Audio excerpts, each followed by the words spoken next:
Assalamualaikum warahmatullahi wabarakatuh. Waalaikumsalam warahmatullahi wabarakatuh. Bagaimana kabarnya anak-anak? Baik. Alhamdulillah. Sebelum Bapak mulai pelajaran, Bapak akan menyampaikan protokol kesehatan dari pemerintah. Apa saja? Memakai masker, sering rajin cuci tangan, dan menjaga jarak. Dan tidak lupa kita harus berdoa agar terhindar dari virus corona. Sebelum pelajaran dimulai, marilah kita berdoa terlebih dahulu. Marilah kita berdoa bersama-sama.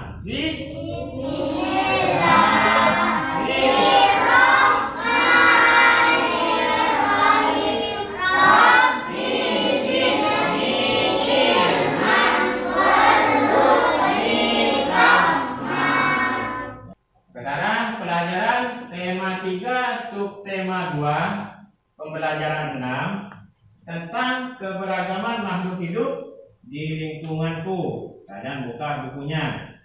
Tujuan pembelajaran yang pertama, melalui presentasi siswa mampu merumuskan 3 kewajiban pelestarian hewan yang ada di lingkungan sekitar. Yang kedua, melalui presentasi siswa mampu merumuskan hak pelestarian hewan yang ada di lingkungan sekitar. Yang ketiga, melalui diskusi siswa mampu menceritakan pengalaman diri melaksanakan 3 kewajiban terhadap hewan di lingkungan sekitar. Yang keempat, melalui diskusi siswa mampu menceritakan pengalaman dari melaksanakan 3 hak terhadap hewan di lingkungan sekitar. Yang kelima, melalui pengamatan video siswa mampu menyusun laporan hasil wawancara dengan baik.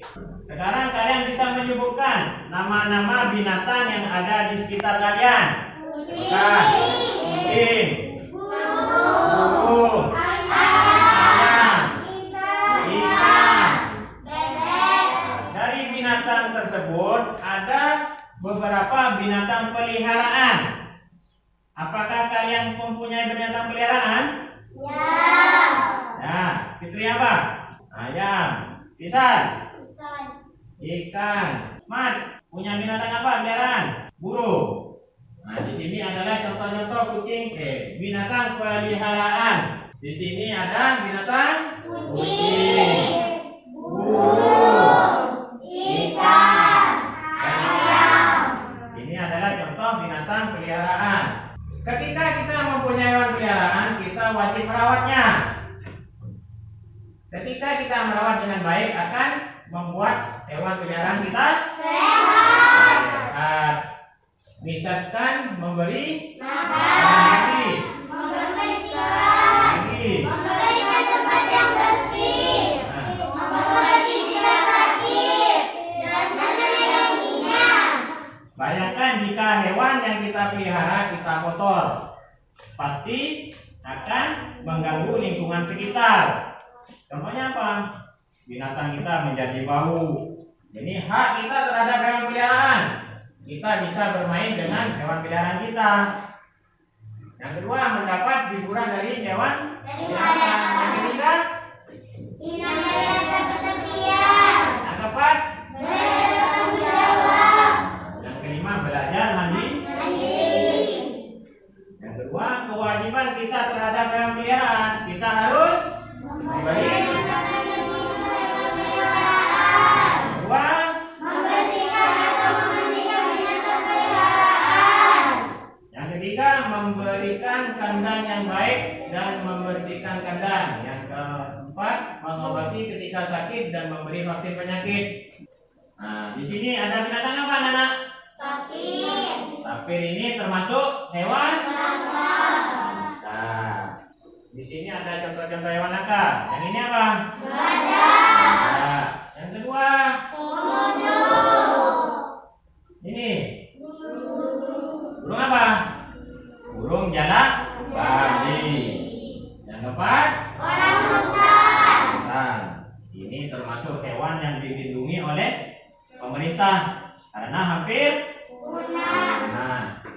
Ini ada pertanyaan, mengapa kita melestarikan hewan langka? Karena hewan langka jumlahnya sudah sedikit, sehingga perlu dilestarikan. Jika tidak dapat untuk akan punah. Yang kedua, apa yang terjadi jika terdapat hewan yang punah? Apabila terdapat hewan yang punah, maka akan mempengaruhi kelangsungan hidup makhluk hidup lainnya, sehingga menyebabkan ketidakseimbangan di dalam ekosistem tersebut. Di sini ada link video. Kalian buka ini di YouTube, bisa diklik langsung. Ini tentang wawancara hewan langka. Sebelum kamu telah berlatih bagaimana melakukan wawancara, sekarang kamu akan belajar menulis laporan yang baik tentang hasil wawancara. Jadi pertanyaan yang baik adalah sebagai berikut. Yang pertama, apa? Sesuai topik. Yang kedua, Jawabannya bukan iya dan tidak. yang ketiga, antara pertanyaan berkesinambungan. Yang keempat, menggali lebih banyak informasi. Yang kelima, Bahasa yang benar. yang keenam, Pertanyaan fokus atau tepat sasaran. di sini agar hasil wawancara maksimal, maka pewawancara perlu memperhatikan hal-hal penting berikut. Baik sebelum melakukan wawancara, ketika melakukan wawancara, maupun setelah melakukan wawancara. Sebelum melakukan wawancara, itu ada langkah-langkahnya. Yang pertama apa? Buat janji dan minta kesediaan narasumber untuk diwawancarai. Yang kedua, tunjukkan kesan yang baik. Misalnya datang tepat waktu, jangan sampai telat.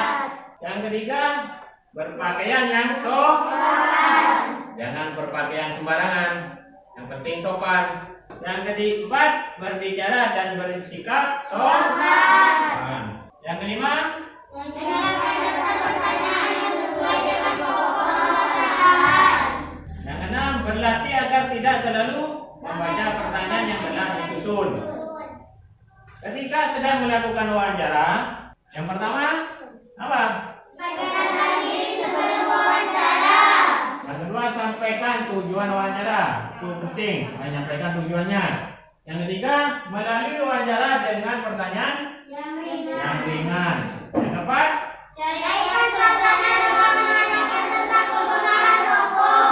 yang kelima, sebutkan nama siapa? Narasumber Narasumber. secara lengkap. Yang keenam, Bawa buku catatan, alat tulis, atau alat pelengkap. setelah melakukan wawancara, kita apa? Mohon diri, pamit dengan baik-baik. Terima kasih. Yang ketiga, Fitri. Sampaikan permohonan maaf jika selama wawancara ada hal yang kurang berkenan. Ini adalah format menulis laporan hasil wawancara. Yang pertama, apa? Latar belakang, menuliskan alasan kalian melakukan wawancara. Yang kedua, apa? Maksud dan tujuan, menuliskan maksud dan tujuan dilakukan wawancara. Yang ketiga apa? Topik Ketiga, wawancara. topik wawancara, menuliskan topik wawancara. Contohnya tumbuhan dan hewan di sekitarku. Yang keempat, waktu dan tempat kegiatan, menuliskan waktu dan tempat wawancara. Yang kelima, laporan hasil wawancara, menuliskan narasumber wawancara dan hasil wawancara. Contohnya apa? Narasumbernya siapa? Namanya Bapak Ridwan. Wawancaranya siapa? Kalian sini, namanya kalian, dan menuliskan hasil wawancaranya di situ. Yang keenam adalah kesimpulan, menulis kesimpulan. Apakah ada yang mau ditanyakan dari pelajaran hari ini? Sudah mengerti? Kiranya sahabat akhiri pelajaran hari ini, dan jangan lupa kalian belajar di rumah dan tetap menjaga kesehatan. Bapak akhiri dulu pelajaran hari ini dengan bacaan Alhamdulillah. Wassalamualaikum warahmatullahi wabarakatuh.